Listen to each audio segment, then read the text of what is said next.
everyone, welcome back to my channel. My name is Lauren and today I'm going to be doing a book review of Anna and the French Kiss, Lola and the Boy Next Door, and Isla and the Happily Ever After. I don't own the third book, but I have these two. So I recently read these in the month of January and I loved them way more than I thought I would. I originally had planned to do a reading vlog of this in my week off in December, but things didn't go as planned and it didn't end up happening. But I knew I wanted to get to them in the early months of 2020.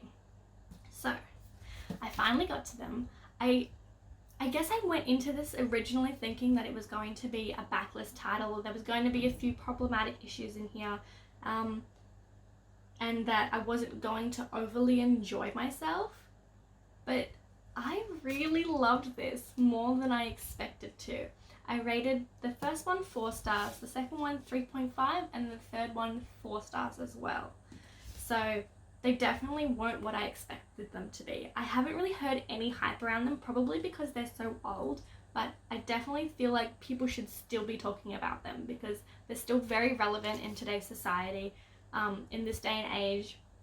And I feel like these are like one of the most unproblematic books that I've read from.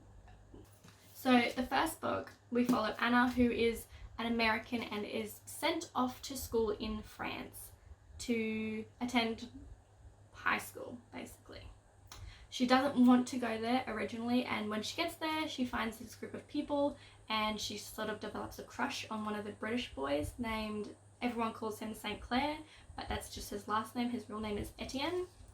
And you kind of just go through her finding her way into the group of friends and really realizing who she is and what she wants, and seeing that crush develop into something more. I really did enjoy it. I feel like this one annoyed me the most out of all 3 of them. Towards the end of this, where there was like the big conflict and things like that, she was I felt like very selfish and very, why are you doing this to me? I don't deserve this. I deserve to have you be with me. And I just felt like there was one scene where she was in a nightclub or something and she saw the guy that Etienne, and her best friend, who also happens to be in love with him, like touching his arm or something, and she's like, he is mine, she's not allowed to touch him, blah blah blah. And I was like, I didn't like that, because she knew how she felt and she was just a little bit selfish. But I did enjoy it. I listened to this on audiobook. I listened to all 3 of them on audiobook, and the narrator of this one does such a good British accent. I was just like, I could listen to her do that all day. It was so good. I love British accents, so I just really enjoyed it. And then we come to Lola and the Boy Next Door. This one we're following Lola, obviously, and Cricket, who used to be her old neighbour. They used to have a crush on each other when they were younger, and he basically rejected her and then moved away, and they haven't seen each other for years.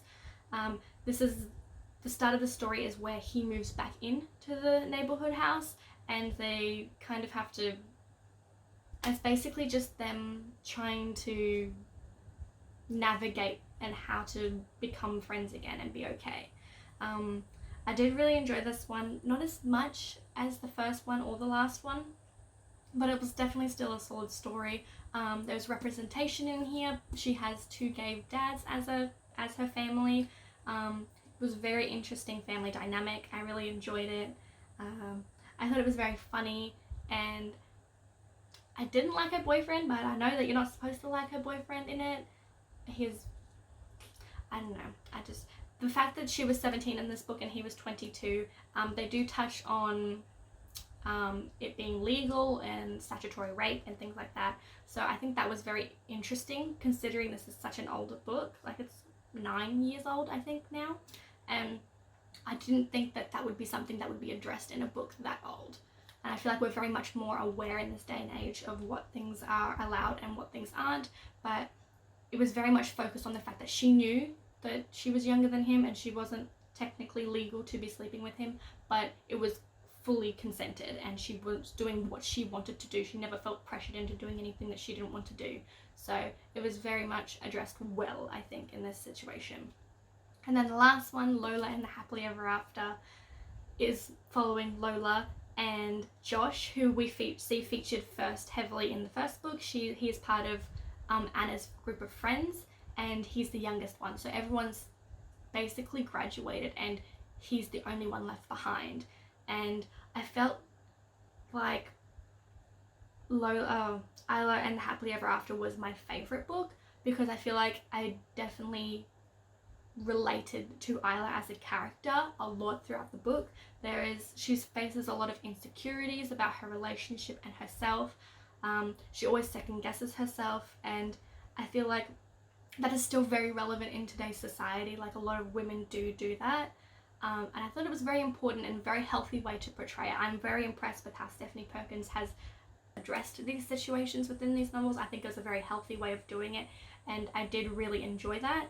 I really loved in Happily Ever After how all of the groups came together in French at the end. So you got to see Anna and Etienne, you got to see Lola and Cricket, and you got to see Isla and Josh all at the end as like a happily ever after. It was really adorable. I really enjoyed that. I really enjoyed this series, and if you haven't read it yet, I urge you to please read it, because it's something that definitely blew me away, and it's not something that I expected to feel while reading these books. I think I read these 3 of them within a week. Like, I just devoured them, and I would like listen to them on my lunch breaks at work, or like on the way home from work, in bed at night. I just put my earphones in and try and listen to it as much as I could. So I was just like never wanted to be removed from these stories, and I think that's definitely something that's important to me when I'm reading a story. I need to be invested in these characters, and I was invested very quickly. So I couldn't have asked for more. I'm very happy that I read these and that I enjoyed them and that I own them. I don't have Isla and the Happily Ever After because I found these at BookFest in June last year, and I only found the 2 of them, and I've been looking online and I'm not really seeing a lot of the last book in hardcover, so I might have to do a little search and see what I can find for that one, because I definitely do want to own the last one in the series, because I'm probably going to reread them because I loved them so much. So that's all I have for you today. Thank you so much for watching, and I'll see you next video. Bye!